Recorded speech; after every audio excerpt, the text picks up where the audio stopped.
Baik, selamat pagi atas semua yang saya banggakan. Biasa dari pada pada puasa kita di bulan ini kita tetap melaksanakan kegiatan apel siang yang sebenarnya adalah bagian dari personalisasi dan aktualisasi profil desa akhlak di lingkungan pada reses baru yang telah menjadi program budaya kita. Jadi pertama-tama saya ingatkan rekan-rekan di masa puasa ini mudah-mudahan tidak mengurangi semangat. Kami bisa Hati-hati dulu ya. Gerak cepat, gerak.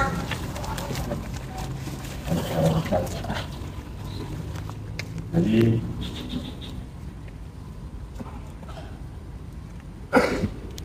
ini adalah bagian untuk menyiapkan kita semua di masa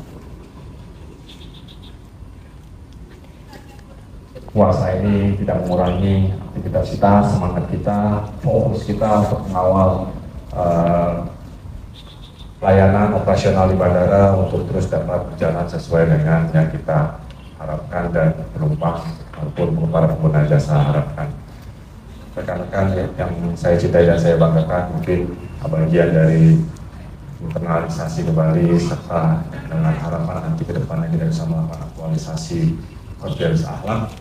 Saya pada kesempatan ini di apel siang di sesi 4.0 atau di sesi keempat di sepanjang tahun 2023 ini saya ingin melanjutkan untuk bagian dari internalisasi kodex akhlak yang ketiga, yaitu harmonis. Harmonis kita sama-sama kita ketahui memiliki kalimat afirmatif, yaitu kami peduli dan hargai perbedaan. Ada 3 hal di sini yang perlu kita tekankan. Pertama adalah peduli sendiri.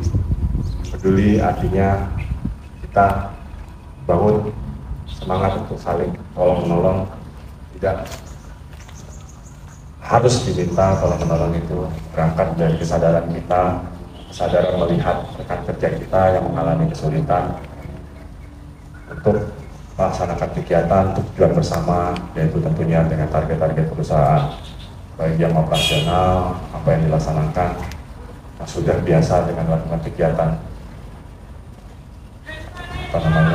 saling kolaboratif, saling bekerja sama, itu sudah pasti biasa. Teman-teman TK, teman-teman ASEK, dan mungkin untuk fungsi-fungsi lain juga saya harapkan rasa kepedulian itu, tolong-menolong, saling bantu-membantu itu tetap dikedepankan. Lalu poin kedua dari harmonis ini adalah menghargai perbedaan. Kita sama-sama kita ketahui, kita semua tentunya berasal dari latar belakang yang berbeda. Banyak, mungkin mayoritas di sini pertama adalah kaum milenial, ada mungkin yang masuk Gen Z, Gen X, Baby Boomer. Jadi ini kebetulan sudah tidak ada. Tapi ini adalah bagian, bukan kita kedepankan adalah perbedaannya. Semua punya keunggulan, semua punya kekurangan. Ini adalah tugas kita untuk saling mengisi, bagaimana memanage diversity itu, perbedaan keberagaman tersebut itu menjadi satu kekuatan dari bandara kita, dari PKU. Selain itu keberagaman juga hadir dalam latar belakang budaya kita, suku kita. Ada yang mungkin asli di sini Melayu, ada yang mungkin pendatang seperti saya dan beberapa hal, beberapa rekan-rekan yang lain. Lalu juga agama juga sesuatu yang memang adalah dasar dari perbedaan, tapi itu tidak membuat kita terpecah belah, menjadikan satu kekuatan untuk saling menghargai tadi perbedaan. Terutama di bulan puasa ini, buat rekan-rekan yang sedang menjalankan ibadah puasa, mungkin buat rekan-rekan yang tidak, apabila sedang melaksanakan makan siang dan lain-lain, agar dapat bertoleransi lah di hal seperti ini. Begitu juga kita dengan rekan-rekan lain yang mungkin melakukan ibadah-ibadah lain seperti kemarin yang baru melakukan ini juga dalam bagian terus kita melakukan pemastian terhadap kesolidan kita, keharmonisan kita, yang nantinya dari peduli tadi, menghargai perbedaan tadi, harapan kita akan tercipta, akan terwujud lingkungan kerja yang kondusif, lingkungan kerja yang positif. Itu dari satu kesatuan, dimana positif itu kondisi seperti apa sih yang kita harapkan dari kondisi yang kondusif itu. Kondusif itu ada beberapa hal yang menjadi parameternya di sini. Pertama adalah tentunya dalam lingkungan kerja tidak ada tekanan, baik atasan, bawahan, baik senior kepada juniornya, itu tidak ada tekanan. Apabila sudah muncul, itu adalah bagian dari indikator bahwa lingkungan kerja kita, suasana kerja kita sudah kondusif. Lalu setiap pimpinan unit, para asmen, para manajer harus mengayomi bawahannya. Itu juga adalah bagian dari apabila sudah bisa melakukan, para pimpinan sudah bisa mengayomi para bawahannya, itu juga salah satu indikator bahwa kita sudah lingkungan kerja kita minimal di unit kerja kita masing-masing sudah kondusif. Lalu rekan kerjanya juga harus kompatibel daripada komputer itu yang harus matching satu sama lain. Jadi jangan perbedaannya terlalu tinggi, artinya yang pintar ya terus pintar tanpa membagi, tanpa men-sharing pengalamannya kepada yang bukan tidak pintar, tapi artinya belum memiliki kemampuan tersebut untuk mensejajarkan. Artinya ketika suatu saat ini dipasangkan dengan siapa-siapa yang matching seperti itu, jadi bisa jalan tanpa harus ada hambatan. Kerjasamanya lancar, itu juga salah satu indikator. Kalau di dalam suatu teamwork sudah kerjasamanya lancar, tidak jalan sendiri-sendiri, itu juga adalah bagian bahwa kita sudah lingkungan kerja kita sudah kondusif. Dan tentunya semua bekerja sesuai dengan porsinya. Ada saya sebagai GM, ada manajer, ada aspen, ada para supervisor, ada PTO, ada pelaksana. Ya tentunya memiliki benefit, memiliki tingkat kesejahteraan yang berbeda-beda, mungkin secara income juga berbeda-beda, ya harus bekerja juga sesuai dengan tanggung jawab. Selain dengan tanggung jawabnya juga selalu apa yang dibayarkan perusahaan kepada kita. Jangan yang bekerja sebagai supervisor atau sebagai asmen yang gaji yang lebih tinggi, kerjanya sama ini. Sementara bawahannya harus yang stabil. Itu yang menciptakan kondisi kerja ini. Jadi harus maintain, harus terlihat terilustrasi dalam kehidupan sehari-hari. Jadi jangan akan kelihatan dari bawah bisa menilai, yang atas juga akan bisa menilai. Nah, salah satu opsi kita di tahun 2021, 2022 kemarin, 2020 sampai 2021 dan 2020 ada salah satunya adalah kepemimpinan yang tidak kompeten. Dan itu juga terbangun dari hal-hal yang seperti itu. Jadi tahu pemimpinan, tahu beres dan lain-lain, dan ini harus kita kikis, harus bekerja sesuai porsinya seperti itu. Nah, lalu bagaimana kita sendiri sebagai individu, sebagai performers PKU yang harus kita lakukan dalam rangka mewujudkan lingkungan kerja yang harmonis tadi. Lingkungan kerja yang kondusif tadi tentunya harus ada andil dari diri kita sendiri. Jadi ada beberapa hal yang bisa saya sampaikan di sini. Pertamanya tentunya kita harus menjaga sikap tadi terkait juga dengan menghargai perbedaan. Kita tidak usah sok jago, sok yang paling tahu. Lalu perbedaan juga tadi karena kita merasa mungkin ya mudah-mudahan tidak terjadi di sini, dan saya lihat memang tidak terjadi. Apabila ada yang mungkin kaum mayoritas di sini atau suku asli di sini merasa tenang sendiri atau merasa itu tidak, saya pikir tidak pernah terjadi di sini. Artinya itu harus kita jaga sikap itu untuk menjaga minimal berangkat dari kita sendiri. Kalau kita ingin disukai orang lain, kita ingin dekat dengan rekan kerja kita harus mulai dari sikap kita dulu sendiri. Kita harus bisa menjaga. Selanjutnya, lakukan pekerjaan itu semua yang telah menjadi tanggung jawab kita harus sesuai dengan porsinya dengan baik. Jadi jangan dikit-dikit salah sekali, mungkin nanti rekannya bisa mengajarkan.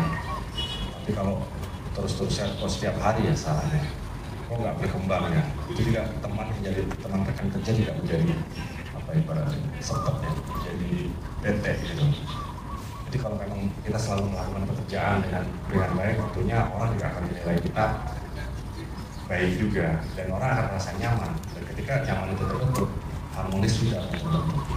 Jadi lakukan pekerjaan dengan baik, jangan membuat kesalahan. Ya, kesalahan jadikan pengalaman berharga, guru yang berharga, dan itu untuk menjadi bagian dari perbaikan ke depan supaya ke depan tidak melakukan hal yang sama. Karena bosan menjadi rekan kerja yang temannya hanya menyusahkan, temannya hanya melakukan kesalahan yang sama. Ini harus kita hilangkan untuk kita kurangkan. Lalu kalau kita ingin membangun suasana yang harmonis, cara hubungan antara individu dengan individu, rekan kerja dengan rekan kerja juga harus terbentuk suasana yang baik. Kenali rekan kerja kita dengan baik. Saya secara pribadi tidak semua saya kenal secara nama, tapi minimal di unit kerja atau bagian unit kerja yang saling terkait, yang sering koordinasinya dengan baik, akan lebih baik jika kita mengenal sampai dengan nama. Pak, gitu. Kalau cuma sebatas itu kayaknya rasanya ya sebatas tahu aja. Jadi kalau ketemu, Bang Michael, apa kabarnya gitu. Atau ketemu Bang dari absen, Bang Agus lah misalnya. Sebut namanya itu seseorang merasa dihargai. Seseorang merasa, oh dia memang kenal sama saya. Jadi ini adalah PR. Minimal unit kerja, minimal unit kerja yang memang setiap hari saling terkait. Itu saling kita kenal. Banyak juga mungkin adalah permasalahan yang jadi akhirnya ya orang dan lebih parah lagi, kita nggak tahu kalau dia itu orang Angkasa Pura gitu. Kalau itu orang Angkasa Pura, baiknya saling mengenal dari lingkungan dewan, organik, PKWT, bahkan sampai OS, semua harus saling kenal. Sebut namanya ketika menyapa, tidak ada salahnya. Jangan atau kalau memang kita sudah terbiasa, memang kita bawahan kita langsung yang memang kita sudah rasanya sudah seperti kakak adik ya, oke lah sesekali, tapi sebaiknya kita biasakan menyebut nama orangnya ya, supaya untuk merasa kedekatan kita, untuk membangun keharmonisan dalam kehidupan atau suasana di lingkungan kerja. Nah, lalu jalin, mungkin ini inline dengan yang tadi, kita melakukan kepedulian, kita sudah ditolong, kita sudah dibantu. Biasakan terima kasih, jangan merasa bantuan itu memang tugas kamu. Kalau memang tugas dia sekalipun, biasakan kita biasakan terima kasih. Terima kasih ya Bang. Terima kasih Pak Haris, terima kasih Bang Jenta. Sebut namanya, lalu kita biasakan terima kasih kalau memang dibantu. Dan itu tentu akan membuat kondisi itu lebih harmonis, mereka merasa orang ini tahu terima kasih. Jadi kedepannya mau kita lakukan terima kasih lagi, kita mau menolong dia lagi, menginisiatif membantu dia lagi, tidak berat hati kita lakukan. Dan yang terakhir adalah selain kita tidak kerja, tidak pasti satu hari mungkin satu shift, ada yang 8 jam, ada yang 12 jam, 12 jam. Itu kan sudah setengah hidup kita dalam sehari itu ada di kantor. Rekan kita seperti keluarga kita. Ya masalahnya kita tahu gitu. Bukan kepo ya, tapi ibaratnya kita melakukan atau kita tahu hobi dia apa. Syukur-syukur kita punya melakukan aktivitas lain. Misalnya ada yang rekan-rekan biasa futsal, mungkin badminton, ya terus membangun sinerginya, hubungannya agar lebih harmonis, tidak hanya di lingkungan kerja saja, tidak hanya kerja itu, tapi harus balance. Nah, mungkin perusahaan juga sudah mengakomodir, ada beberapa program untuk work-life balance. Ini adalah bagian kita yang terserah lah, saya lihat mungkin yang cewek-cewek hobinya ya kalau udah siang ngilang nguyur apa namanya, entah ke mall bareng, entah makan siang bareng, yang cowok hubungan futsal, harus dibangun hubungan di luar kerja.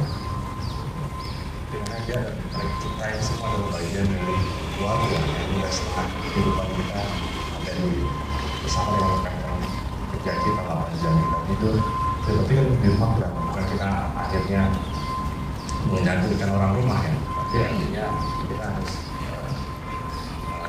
lucu ketika kita di rumah kita bisa harmonis, tapi di luar kerja kita tak harmonis, padahal kehidupan kita hampir setengah dalam seharinya itu ada di rumah. Saya pikir itu tidak banyak mungkin mudah-mudahan bermanfaat untuk kita semua, bahwa intinya harmonis dalam kehidupan kerja kita. Tadi kita bangun dari kemudian dulu, lalu kita hargai perbedaan yang ada kita.